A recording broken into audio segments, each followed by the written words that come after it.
Hi guys, today's video is going to be a wedding Q&A video. I'm so excited because I've been wanting to do one of these for so long, especially now that we are less than 3-ish months away from my wedding. Is that right? I think it's like 3.5 months away to my wedding, which is so crazy, but I have done so much planning and I don't have a wedding planner.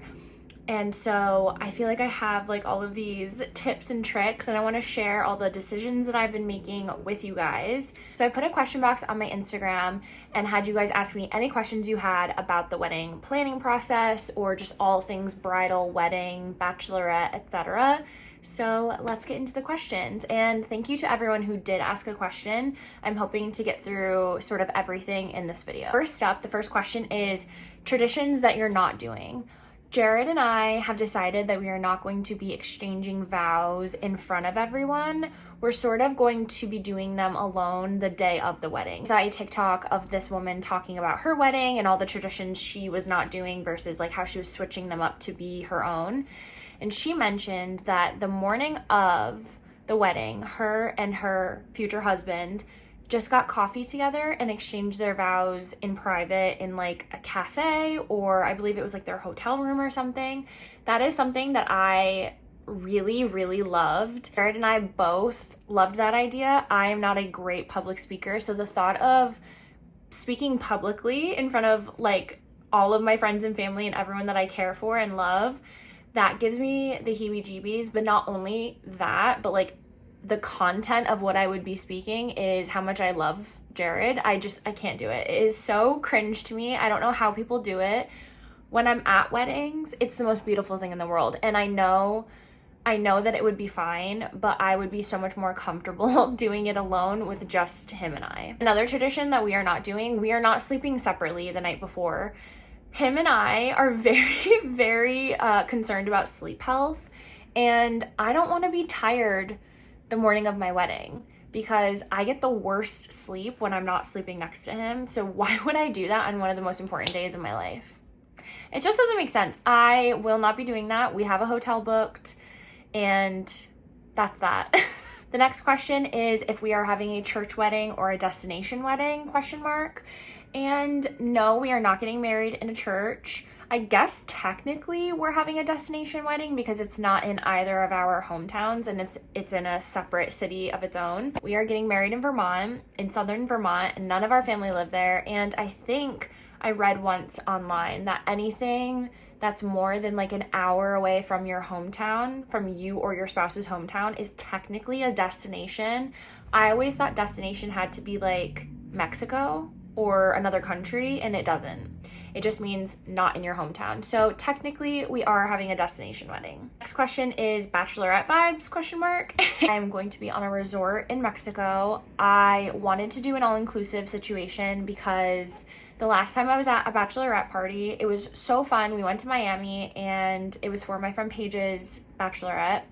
It was amazing, but the amount of money that we spent in Miami is equal, if not less, than what an all-inclusive resort is in Mexico, because you're not paying for alcohol, you're not paying for food, you're not paying for Ubers, you're kind of just in one place for 3 days, and that is exactly the vibe that I wanted. I didn't want anyone to worry about who's Venmoing who, or who wants to put their card down, or if it's awkward for the waiter to split the payment 7 ways, and what if one girl didn't drink and one girl just got the salad. I wanted to make sure that all of that was just eliminated from the situation, and that way everyone can just soak up the sun, have fun. If they want to eat at noon, they can eat at noon. And if other girls want to wait until 2, they can wait until 2. Like, all-inclusive resorts are the best in that way, that you can drink, eat, chill as much as you want. And that is exactly what I wanted. The next question is kind of funny. It says, 2 proposals, ? What's the story there? So if you're new to this channel or new to me, Jared and I have been together in total for about 10 years. We met when we were 20 and 21 in college. We were juniors, and we got engaged in August of 2021, and we broke up for about 8 to 12 months and then got re-engaged last summer while we were in Copenhagen, and now we're planning our wedding. There is really no story other than that things were happening, circumstances around us were changing, and we broke up. It's okay. Like, we're better off for it. We are so much stronger as a couple. But yeah, we got engaged twice. And technically we'll have 2 weddings because we did have a courthouse wedding in February, and we're having a more traditional formal wedding in July. So 2 proposals, 2 weddings, everything's fine. Next question is, what's a part of the wedding planning? I'm reading from my computer, by the way, so if you see me looking down, that's why. What's a part of the wedding planning that is easier than you anticipated, and what's harder than you expected? I think the easiest part of wedding planning was the guest list. I know that a lot of people have trouble over the guest list and they don't know who to invite, who not to invite, but I found that part sort of easy. If people were in my life currently, they were getting invited. I didn't have a hard time with that, but maybe that's also because I come from sort of a small family. The chunk of the invite list that I personally invited, like my family and friends and whatever, didn't take up a lot of space. Jared comes from a bigger family, so that's where the majority of the invitation list is coming from. But I didn't find that to be very hard. I think I'm very decisive in that way, that I was like, oh, they're not coming. And I just like put it in the back of my mind. What's harder than expected is really, let me think, what was harder than expected? I guess flowers are harder than I expected, mostly because I don't really know what flowers are or how to arrange them. That's never really been in my forte. I'm not someone that like has a fresh bouquet of flowers every week on my table or something like that. So I'm sort of leaving it up to the florists, and I'm just, crossing my fingers it'll look pretty. I know that they will, but like I can envision what like my dress is gonna look like and what my bridesmaids are gonna look like and what they're wearing, but I cannot envision the flowers and the arrangements and like the tablescapes. Like that is so far over my head. The next question is, tell us about your wedding band. I'm so excited to see what will match the engagement ring. So this is what my engagement ring looks like. It's a bezel set ring. It's got this wavy band, and if I do a wedding band, I will have to get it custom made to fit the ring, sort of like a jacket. And I'm not opposed to that whatsoever.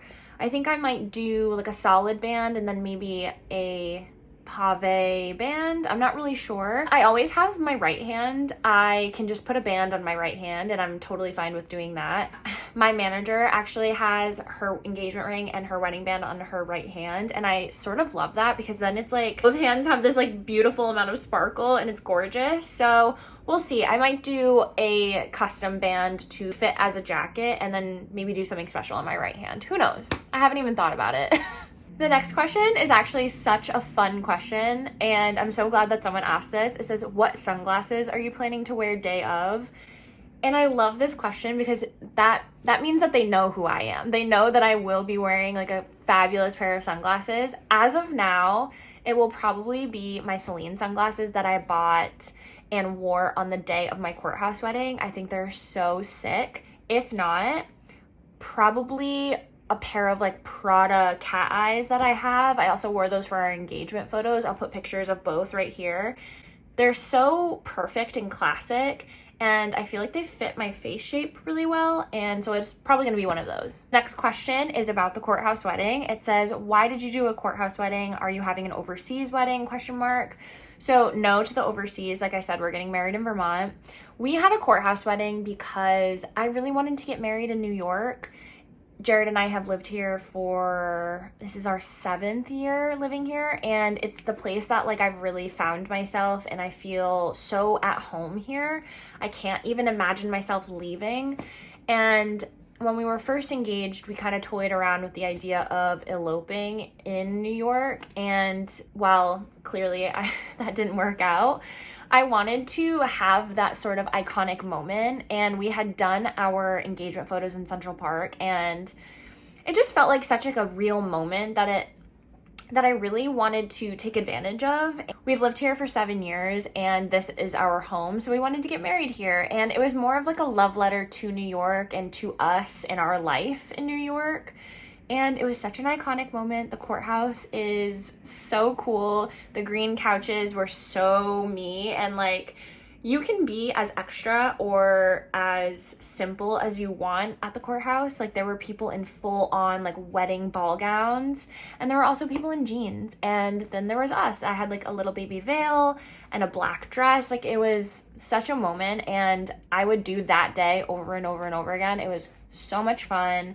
And I did post a little wedding vlog from that day. I will put it here for you guys to watch after this if you're interested. The next question is about my dress. It says, are you going to do more than one dress? And yes, I'm going to do more than one dress technically, but I don't want to give too much away because it's kind of a moment. I don't want to give too much away. But yes, technically more than one dress. The next question is, are you planning on having a bridal party? Yes, I have 2 maids of honor, technically 1 matron of honor because Paige is married already, and 6 other bridesmaids. So I have my best friends, Taylor and Paige, are my maids of honor. Then I have my 2 cousins, Jackie and Becky. I have a friend from college, Katrina, and then Jared has 3 sisters who I'm including, Rosie, Bridget, and Portia. So I have 8 bridesmaids in total, and I'm so excited about it. They aren't going to be like traditional bridesmaids in the sense that they're going to be standing up at the altar, or I don't even know what like a traditional bridesmaid would do. I guess like plan the bridal shower. I really don't know. But I am going to have them walk down, sit in the front aisle, and that's that. So that's a perfect segue into what are your bridesmaids wearing? Are they all wearing one color? And no, they're not wearing the same dress. They are not wearing the same color. They are not wearing the same pattern. Every single one of my bridesmaids has a different color and different pattern and different silhouette. I wanted them to all feel very beautiful. I wanted them to feel extremely confident, and I wanted them to wear a color that they love. Because I'm sure many of you can relate to this. Being in a wedding and wearing something you hate is the worst feeling in the world. You want to look beautiful. Weddings are events that are perfect excuses to get ready, to get dolled up, to wear something you don't normally wear. And I wanted to make sure that they all felt gorgeous, beautiful, stunning, perfect, and the most confident, because when they feel the most confident, they're gonna have more fun, and that's gonna bring up the vibe, and then everyone's gonna have fun. And that is really so important to me. The next question is about where to begin in the wedding process. It says, just starting my wedding process and so overwhelming, where do I begin?